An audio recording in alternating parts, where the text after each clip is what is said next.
Kereta api cepat dari Mekah Madinah ke Jakarta Bandung. Tidak banyak diketahui kereta api cepat yang ada di Arab Saudi mirip dan memiliki banyak kesamaan teknologi dengan kereta cepat China yang akan dioperasikan di jalur Jakarta Bandung.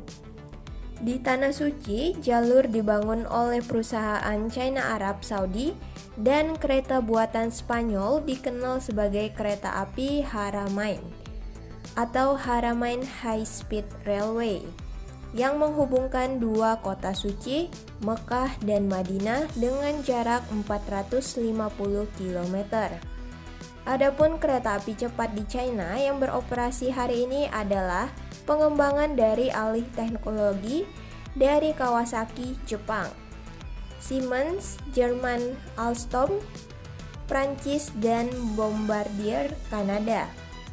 Perusahaan Prancis Alstom juga menjadi perusahaan yang memasok dan mengembangkan teknologi kereta cepat Spanyol Talgo 350 yang digunakan di Arab Saudi. Jalur kereta Haramain buatan China sudah beroperasi sejak tahun 2014 dan selama itu pula jutaan jemaah haji dan umrah dari seluruh dunia sudah diantar beribadah dengan aman dan selamat. Kecepatan operasional kereta cepat Haramain adalah 300 km per jam. Pada jalur tertentu, KA Haramain dipacu hingga 320 km per jam. Jemaah haji dan umrah asal Indonesia sejak tahun 2014 sudah merasakan layanan kereta api cepat di jalur kereta Haramain buatan China di Arab Saudi yang kelak bisa mereka nikmati di tanah air. Indonesia adalah negara pertama di Asia Tenggara dengan total penduduk ASEAN 650 juta lebih penduduk yang memiliki kereta api cepat. Di dunia, selain Jepang sebagai pelopor kereta api cepat Shinkansen, kini jaringan kereta api cepat terluas ada di China. China mencatat memiliki 65% luas jaringan kereta api cepat di dunia. Adapun Spanyol adalah negara dengan jaringan kereta api cepat terluas nomor 2 di dunia sesudah China. Spanyol memiliki jaringan kereta cepat sejauh 4.000 km.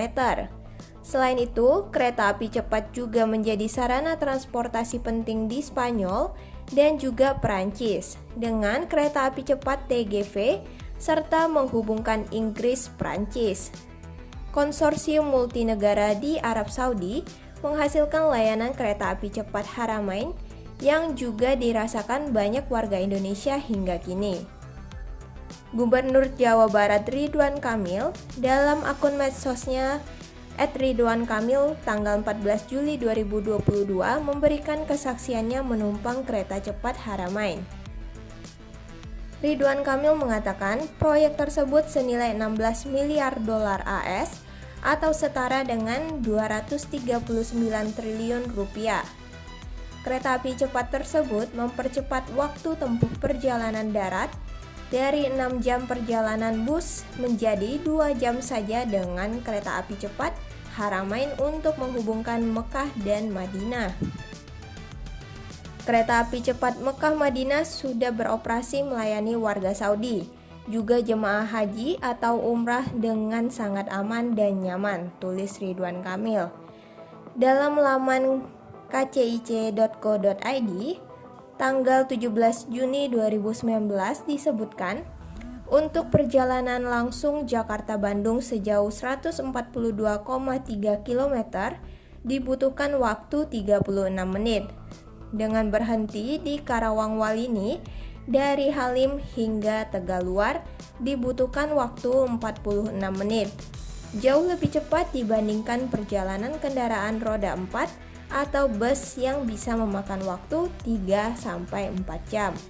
Kolom New York Times tanggal 14 Maret 2019 yang ditulis Edward Wong menceritakan pengalamannya menaiki kereta cepat Haramain di Arab Saudi setelah dirinya sekian lama bertugas di China sebagai koresponden asing. Menurut Wong, proyek kereta cepat China bersama Arab Saudi dan negara lain selain menghubungkan dua kota suci terpenting dalam dunia Islam, juga mematahkan tudingan China menekan warga muslim di negerinya. Hal itu sering disampaikan media barat dalam berbagai kesempatan pemberitaan, terutama tentang Xinjiang. Di saat sama, media barat di Eropa Barat dan Amerika Serikat sering lupa memberitakan penderitaan rakyat Palestina. Sugeng Raharjo yang pernah menjadi duta besar Republik Indonesia di Beijing, China, menceritakan salah satu butir kesepakatan Indonesia-China adalah alih teknologi dan pembangunan sebagian kereta cepat di Indonesia jika China mendapat proyek kereta api cepat di negara ASEAN.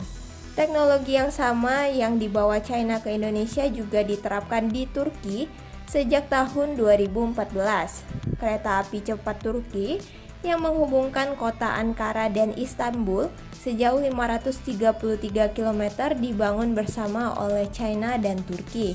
Dalam laman Global Construction Review, tanggal 29 Juli 2014 disebutkan, Recep Tayyip Erdogan yang waktu itu masih menjadi Perdana Menteri Turki mengatakan kereta cepat dengan biaya 4,1 miliar dolar AS itu adalah salah satu bukti keberhasilan pembangunan. Kereta cepat Ankara-Istanbul mempersingkat waktu tempuh perjalanan darat dari 7 jam menjadi 3,5 jam. Kereta cepat tersebut melaju dengan kecepatan 250 km per jam.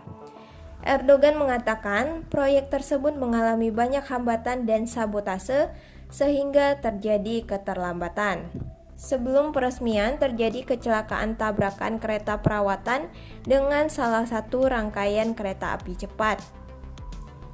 Perusahaan kereta api Turki TCDD menyiapkan 45 miliar dolar AS untuk operasional kereta cepat Ankara-Istanbul selama 14 tahun hingga tahun 2023. Turki merencanakan pembangunan 10.000 km jalur kereta api cepat. TCDD juga menyatakan penyediaan anggaran sebesar 860 juta dolar AS tahun 2014 untuk proyek kereta api cepat. Sejak kesepakatan kerjasama strategis Turki-China tahun 2010, nilai perdagangan dua negara terus melonjak.